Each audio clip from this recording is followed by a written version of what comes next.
Merci. Et bon, je vais prendre aussi un grand risque. Donc, pas de la copule, mais de l'ouverture.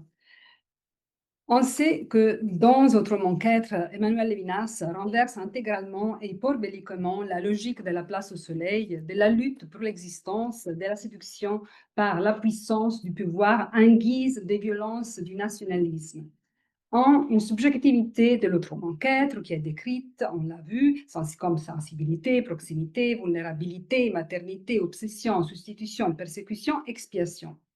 On sait que dans ce livre, dans cet effort ultime de penser et dire cette subjectivité, les philosophes transforment l'intéressement à être du sujet, ses implications charnelles, en désintéressement, en indifférence ontologique, et ainsi seulement en non-indifférence pour autrui. Non-indifférence qui implique également toute la gravité d'être un corps, au point que la relation du sujet avec son propre corps est altérée par l'altérité du corps de l'autre, au point que c'est d'abord la bouche de l'autre qui doit être nourrie, la peau de l'autre qui doit être couverte, qui entre en contact avec ma peau et qui va même jusque dans ma peau. Le dépassement de l'être, l'évasion ou la sortie vers l'au-delà, vers l'autrement qu'être, vers l'autre que l'être, passerait donc par ces lacis des vaisseaux, de muscles, de nerfs, de muqueuses, de membranes, d'entrailles qu'est le corps, ou plutôt que signifie le corps, dans la description faite par Levinas d'une subjectivité de chair et de son, selon une formulation très connue, ou une subjectivité démophilique. Or, en surenchérant ces concepts et éloignant cette subjectivité de toute possibilité résidue des contaminations avec l'être, Levinas, à la fin du livre, dans le dernier chapitre sur lequel je vais m'arrêter, arrive à le concevoir comme interrompu, oblitéré, fissuré, même là où, normalement, on s'attendrait que l'obstination se crispe à être et se crispe au sein d'une nature, c'est-à-dire dans la respiration, précisément. Car, comme je vais le montrer dans ce qui va suivre, la respiration y joue un rôle décisif, comme paradoxal, celui de signifier l'au-delà de l'être et de le signifier dans l'explosion et la consommation extrême d'un sujet qui, une fois pour toutes et définitivement, est écarté d'une quelconque contamination avec l'être, ainsi qu'avec toute familiarité avec la logique de l'espace.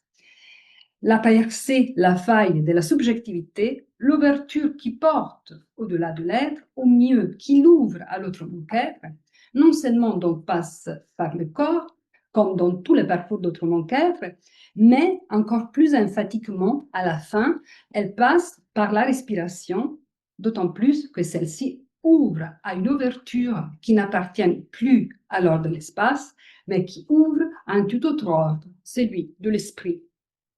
Je procéderai donc en trois mouvements. Premier mouvement au dehors de la peau, au dehors de l'espace. Deuxième mouvement, respirer au dehors. Troisième mouvement, tomber vers les hauts ou mourir par l'invisible. Premier mouvement. L'expropriation, la déposition ou la déposition du sujet opérée par Lévinas, donc, semble ne pas avoir un terme, une fin. Car elle creuse les sujets au-delà de la peau, en tant que reste dernier résidu d'un corps, quelque peu à soi, et on pourrait même dire en tant que dernier bastion du soi, dernier lieu à soi, et les réduisent à un seul souffle, jusqu'à en faire qu'un souffle, et seulement ainsi à l'amener à sa fin. D'autre part, l'évasion de l'être, la sortie du concept qui vont ensemble, mais il faudrait y montrer pourquoi précisément ces idées vont ensemble, ne peuvent que s'accomplir, c'est-à-dire aboutir à leur fin, à leur terme, grâce à une percée de l'ouverture. Ainsi, donc, dans ce dernier chapitre, au dehors, est placé dans une section nommée Autrement dit, Lévinas aborde l'ouverture extrême qui investit les sujets, son explosion, sa fission, comparable peut-être à une fission nucléaire, et il touche en même temps à l'ouverture de l'espace, en essayant d'exprimer ces deux fissions dans un autre monde dit sur lequel je ne vais pas m'arrêter.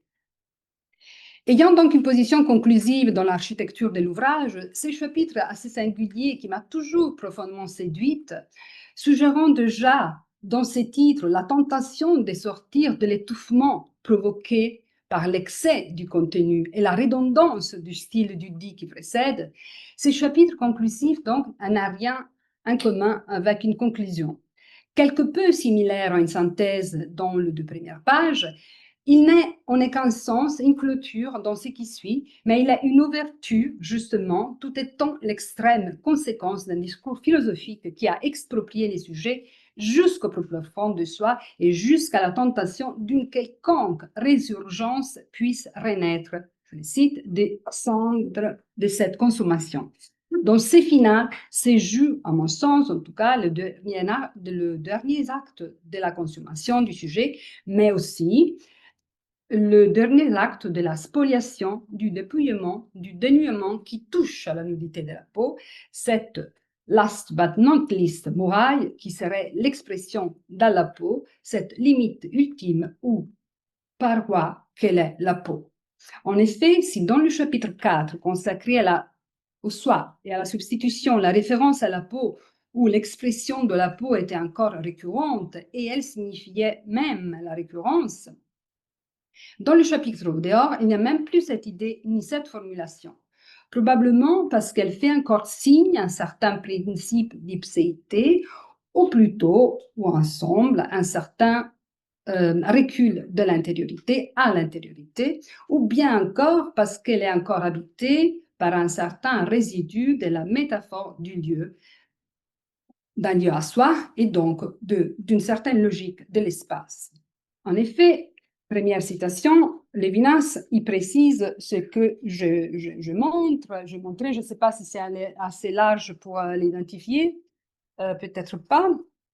En tout cas, ça, c'est dans le chapitre 4. Dans le chapitre dehors, en revanche, il me semble qu'il n'y a même plus ce reste, cette enveloppe, membrane, protection, paroi, précisément qu'est la peau, et qui renvoie malgré tout à la métaphore spatiale impliquant un intérieur, euh, impliquant un soi, fut-il si subtil, si fragile, si frêle tel que la peau. On pourrait dire la peau fragile du soi, la peau fragile de l'en-soi. Comme si la peau elle-même, ou l'expression de la peau, ou encore avec une évidence majeure, l'expression l'anachorèse de la peau, c'est-à-dire ces mouvements de retraite du moins en soi, je cite Lévinas, la sortie de cette fouille souterraine du plein dans le plein, fin de la citation, du soi et de la substitution, était encore contaminée par un certain plein d'être, si je peux le dire en ces termes, et par une certaine connotation redevable de la spatialité. Tandis qu'ici, dans Autrement qu'être, justement, on arrive à parler d'une respiration profonde jusqu'au souffle coupé par le vent de l'altérité. Mais pour le dire différemment et le plus clairement possible, bien qu'il s'agisse d'une hypothèse risquée, qui mériterait probablement plus d'attention, je pense que dans ce dernier chapitre, Lévinas avait besoin de sortir, et avec lui, de faire sortir les lecteurs, la lectrice, du cercle magique de la logique de l'espace, encore impliqué dans l'idée de l'évasion de la sortie, et surtout, il devait en affranchir la subjectivité. Car si la subjectivité est pensée dans l'essence d'un mouvement de récurrence en même temps vers soi et vers l'au-delà, cependant, elle se disait encore dans ce mouvement même par des prépositions spatiales ou redevables de la logique de l'espace, le dans la peau et les vers l'au-delà. Il fallait alors, il semble, un geste spéculatif ultime afin de dépasser et d'ouvrir la subjectivité au-delà du mouvement impliquant déjà et toujours l'espace, c'est-à-dire l'au-delà ou en deçà de la direction qui va d'un ici tendant vers un au-delà. Il fallait en somme sortir de cette issue de ces cours qu'était l'idée de la sortie ou de l'évasion. Et aussi du mouvement de retour à soi, bien qu'ayant l'autre dans la peau. Il fallait quitter l'idée d'un mouvement par temps d'un intérieur soit fussent fissurés au degré maximal en allant vers un extérieur dehors, fût-ce au-delà de l'autre manquette. Il lui fallait en somme porter les conséquences de son propos théorique à l'extrême et in extremis, sans franchir et affranchir également la subjectivité de l'idée de l'évasion ou de la sortie et de tout possible retour à soi. Il lui fallait renoncer une fois pour toutes à cette métaphore dangereusement spatiale, selon l'expression de Jacques Roland dans son introduction à l'évasion, et arrêter la directionnalité du mouvement de l'évasion elle-même. Et placer cette subjectivité, si vous voulez, quelque part, déjà dans l'ouvert, c'est-à-dire déjà exposée dans un haut dehors, sans aucune implication, aucune connexion avec un quelque dedans et avec une quelque complicité, contamination avec la dimension de l'espace. Pourquoi autrement cette insistance sur l'ouverture de l'espace, cette nécessité d'ouvrir l'espace lui-même? Pourquoi ces interrogations soutenues sur comment penser l'ouverture de l'espace? Et là, vous voyez, là, c'est... Voilà. Peut-être il faut... Je ne sais pas comment argumenter. Bon. Donc, pourquoi cette insistance? Pourquoi ces questions? Pourquoi je cite seulement la toute dernière à propos, parce que Massado God avait fait référence aussi quelque peu à l'être arrivé. Pourquoi l'essence de l'espace, dit-il, s'épuise en transparence et en ontologie? Est-il arrivé à l'essence et à l'apparaître? Donc, finalement, après une parenthèse sur les kantismes, qui serait la base de la philosophie, dit-il, Lévinas avoue sa position, attestant sans similité ceci. C'est la troisième. Voilà. L'ouverture, je ne peux pas la citer entièrement, l'ouverture de l'espace signifie-t-elle le dehors où rien ne couvre rien? Je saute. Signification non seulement privative, elle signifie la fin, ou l'en-deçà du noir dessein de l'intériorité. Ces expressions, donc, y compris l'ouverture de l'espace, signifient non seulement d'une manière privative à cause de leur nom ou sens, mais elles signifient positivement la fin ou l'en-deçà. Elles le signifient précisément comme ou en tant que les souffles, la respiration, des nerfs du dehors, où l'intériorité s'affranchit d'elle-même. Lévinas, donc, à la fin de son parcours, devrait franchir, lui, un dernier pas, mais en deux étapes. En premier pas, il devait affranchir l'idée de l'ouverture de l'idée de l'espace. Et dans ce sens, on pourrait remarquer l'essence du génitif de l'expression l'ouverture de l'espace, car il ne s'agirait pas tant d'un génitif subjectif, l'espace qui s'ouvre, que d'un génitif objectif, l'ouverture qui agit sur l'espace pour en prendre congé. Mais il devrait aussi, dans un dernier second pas, affranchir la subjectivité de la tentation d'un retour à une intériorité quelconque, d'un retour à une base, à une couverture résistante et persistante, même inscrite dans la fragilité due dans la peau, ou comme peau. Selon ce qu'écrit Lévinas, il fallait donc affranchir l'intériorité d'elle-même, et selon ce que j'ose penser, il fallait affranchir l'idée de l'ouverture comme toutes ces dérivations et métaphores de l'idée de l'espace. Mais comment précisément? En prenant congé définitivement de la dichotomie intérieure-extérieure, et quittant donc l'idée et le stratagème, si vous voulez, de la sortie et de l'évasion, et seconde étape, en attribuant la signification ultime de cette subjectivité, affranchie de toute intériorité, à un souffle, uniquement à une respiration absolue, à la respiration d'un air du dehors complètement ouverte, dans une ouverture sans espace, exposée dans une exposition à tous les vents. Deuxième mouvement, respirer au dehors. Les sujets ainsi décrits comme totale ouverture, exposition absolue. De lui, il ne reste que le souffle, qu'une respiration s'alternant pourtant entre inspiration et expiration, et on pourrait se demander si cette alternance ne soit pas déjà une reproduction en mineur de celle intérieure-extérieure, je passe. Tout cela donc se joint de l'ouverture de l'espace dans le sens que je viens de esquisser. Lévinas envisage l'ouverture de l'espace comme donc une ouverture uniquement, c'est-à-dire déjà ouverte, qui est ou serait le sujet lui-même dénoyé de son noyau, de son intériorité et même de sa peau.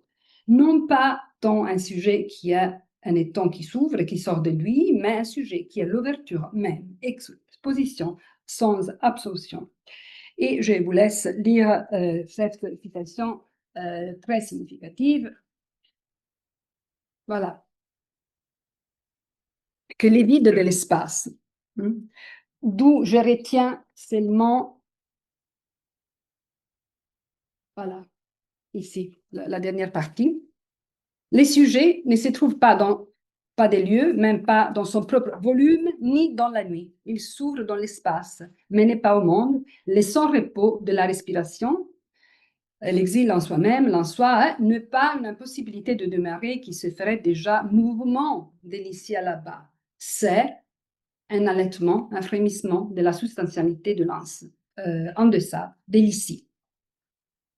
Les sujets, donc, en tant qu'exposition qui précède l'acte de s'exposer, comme exposition jusqu'au poumon et même au-delà du poumon, expression de la phrase de Lévinas à page 277, se délivre enfin de toute relation avec l'espace et de tout mouvement d'ici à là-bas.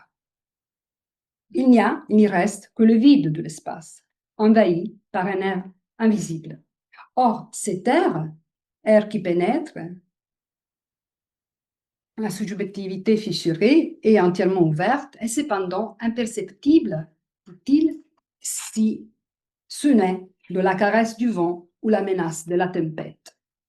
Bon, cette expression, exception de la perception, cette exposition, cette exception de la perception, de la perceptibilité de l'air invisible évoque implicitement, parce que Lévinas n'y renvoie pas directement, à l'expression biblique 1 Roi 19, 12, Col de Mama d'Aka, où le passage d'Adonai devant Élie sur le mont Horeb s'est fait dans une brise légère au vent ou dans une voix de subtil silence, selon les traductions, mais Lévinas semble préférer dans ces pages les vents plutôt que les silences. Et je les suis. Je suis les vents. Ces vents, donc, cet air non ressenti, mais pénétrant tout autour, au dehors, obsède et vivifie les sujets. C'est l'atmosphère à laquelle, malgré lui, il est exposé, jusqu'au poumon et même au-delà du poumon. C'est lui qui remplit les poumons et lui permet de respirer. Il l'inspire dans sa respiration même. Mais dans la respiration, l'air, l'atmosphère, l'oxygène est le vent de l'altérité. Comme si la relation à l'air coïncidait avec la relation à l'autre. L'autre serait mon oxygène.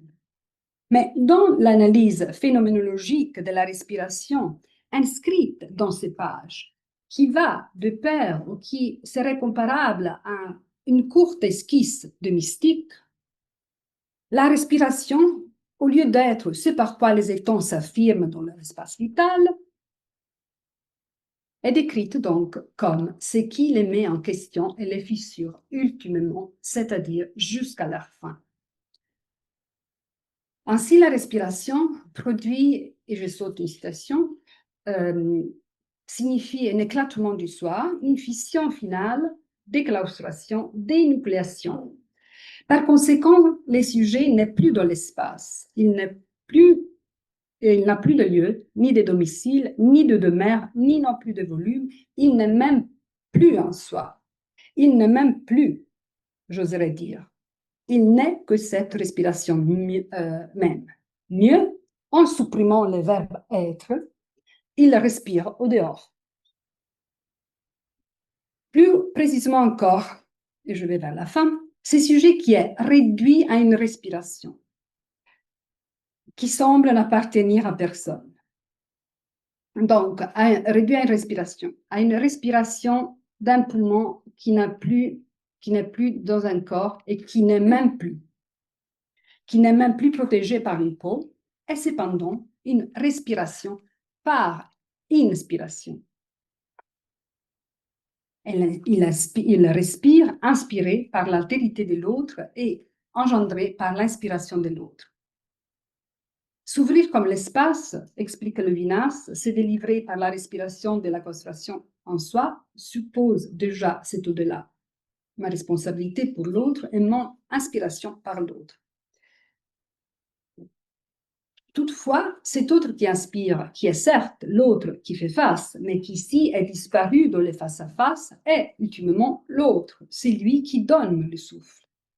L'air que les sujets respirent au moment de l'expiration de cette déclaustration, dans cette ouverture de l'espace, est une transcendance en guise de déclaustration, mais il est aussi le plus loin accord.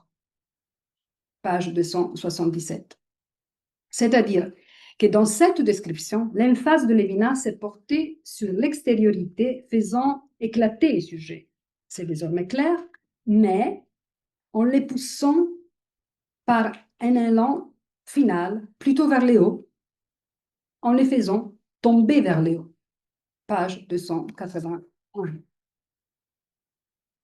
Et puis, immédiatement après, il abandonne encore une fois pas seulement l'être, mais aussi la préposition vers le haut, et il écrit, sans aucune préposition ou un verbe, sans rien, hauteur, ciel.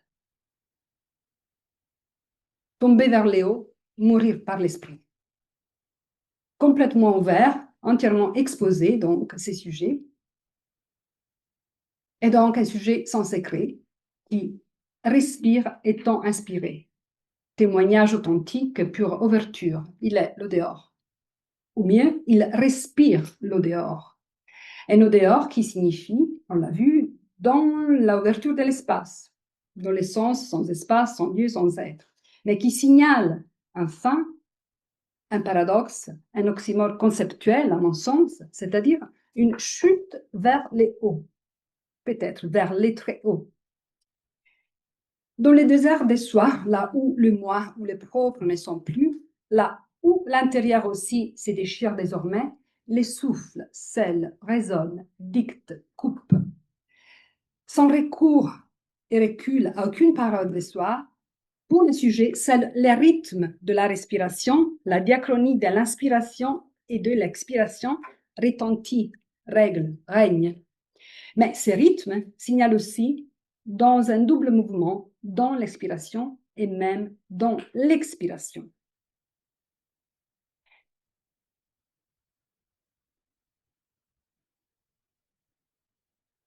Et on renvoie justement à cette brise légère ou vin impétueux, qui évoque peut-être le pneuma, le roi même des dieux, d'un dieu qui s'éloigne, qui s'absente, qui pourtant s'introduit comme un voleur grâce à ses souffles mêmes. Souffle, encore un peu à moi d'une certaine manière, mais déjà et depuis toujours à lui.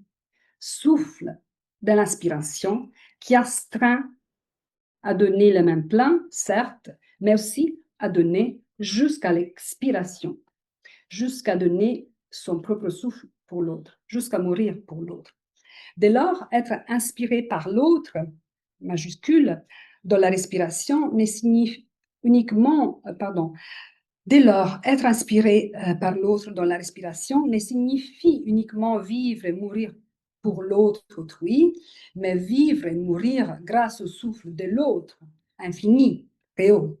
Mourir pour l'invisible, écrivait Lévinas au tout début de Totalité infinie à la page 23. Les souffles qui vivifient l'air, la brise légère ou le vin impétueux, évoqué par Lévinas sur les syllages du texte biblique, vin qui vient de l'autre rive ou qui passe dans le passage, et donc serait donc le souffle de celui qui fait vivre et mourir, de celui qui inspire la vie et à qui on rend l'âme, dans l'expiration de la mort, Par une parabole que Lévinas reprend dans une note en bas de page, très important, les sages d'Israël interprètent et décrivent la mort par ordre de Dieu de Moïse comme un baiser sur sa bouche. Il cite,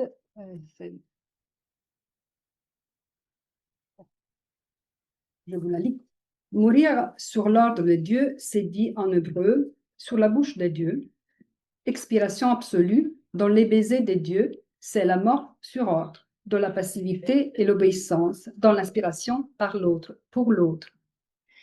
Dès lors, ultimement, à la fin de ce parcours, celui de Lévinas, mais aussi de parcours, la subjectivité est pensée comme une respiration de l'eau dehors, comme un respirer au dehors, dans les vides, tout étant inspiré.